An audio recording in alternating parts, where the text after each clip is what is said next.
Claire Shipman.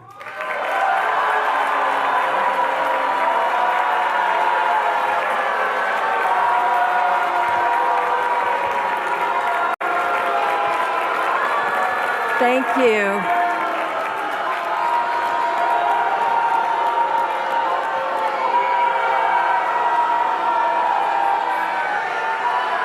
Good morning, class of 2025. I know that many of you feel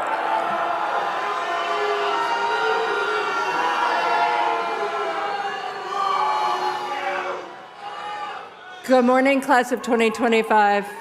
I know that many of you feel some amount of frustration with me, and I know you feel it with the administration.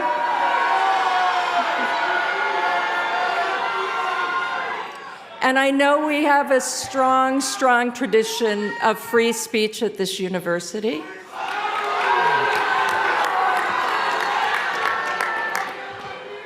And I am always open to feedback, which I am getting right now.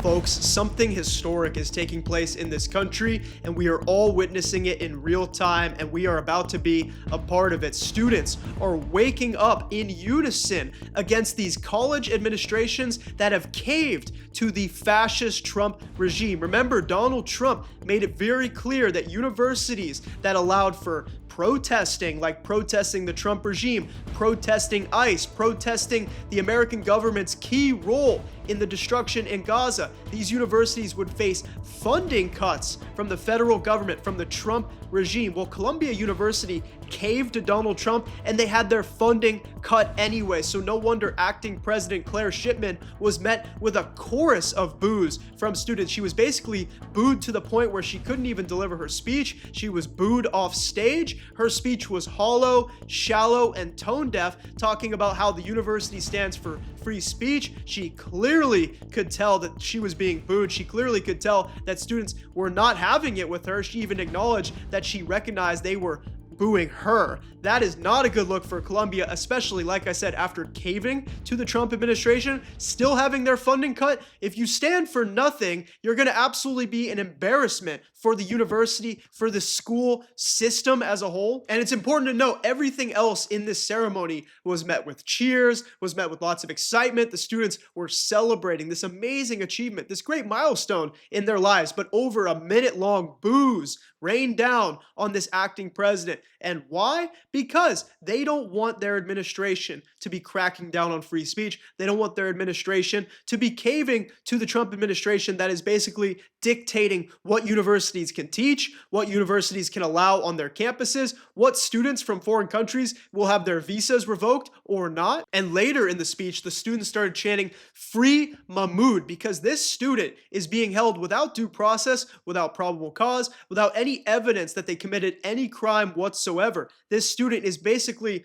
abducted and potentially going to be deported by the Trump regime. Why? Because they were a key organizer of pro-Palestinian voices on campus. They were basically calling for an end to the absolute genocidal acts that are taking place in Palestine. Of course, the Trump administration is using the Jewish name, and they're using anti-Semitism as basically a dog whistle, as basically an excuse to crack down on any speech that they disagree with. Donald Trump doesn't actually care about Jewish students. He doesn't actually care about taking a stand against anti-Semitism. He only cares about silencing dissent. He only cares about cracking down on speech, because he knows that when students speak, it's usually against the interests of the administration. And it's not just the American people who recognize this from the outside in, it's the students at Columbia as well. Another student, Mohsen Madawi, a 34-year-old permanent resident who was born in a refugee camp in the West Bank, was detained during a citizenship interview in Vermont on April 14th. Last month, he was freed on bail after a judge ordered his release. This student called out Columbia. He called out the Trump administration, saying the senior administration of Columbia is selling the soul of this university to the Trump administration, participating in the destruction and the degradation of our democracy. What Columbia University needs to do right now is join the ranks of other major universities like Harvard that are basically calling for an end to the Trump administration's dictatorship over college universities. They're saying they don't want want their speech to be silenced by this fascist regime, and they're not going to allow the Trump regime to determine what universities get funding, what universities don't get funding, and these universities will find alternate sources of funding. They don't need the Trump administration to determine what's best for the education of our students. That's what Columbia University should be doing. Instead, they'll continue to cave to the Trump administration. They'll continue to go against the wishes of their own students, and hopefully as a result, people will stop enrolling in this university because it's an embarrassment to higher education. Folks, thanks so much for tuning into this edition of the Progressive Pulse. My name is Josh Green. I post every day on TikTok, Instagram, and I'll be posting weekly on YouTube where I can dive deeper into political analysis and commentary of everything happening in the US and around the world. Please like this video right now, share the video to amplify its message and help me spread the truth about what's really going on in this country. Thank you so much. Have a wonderful day. Stay vigilant and fight the oligarchy.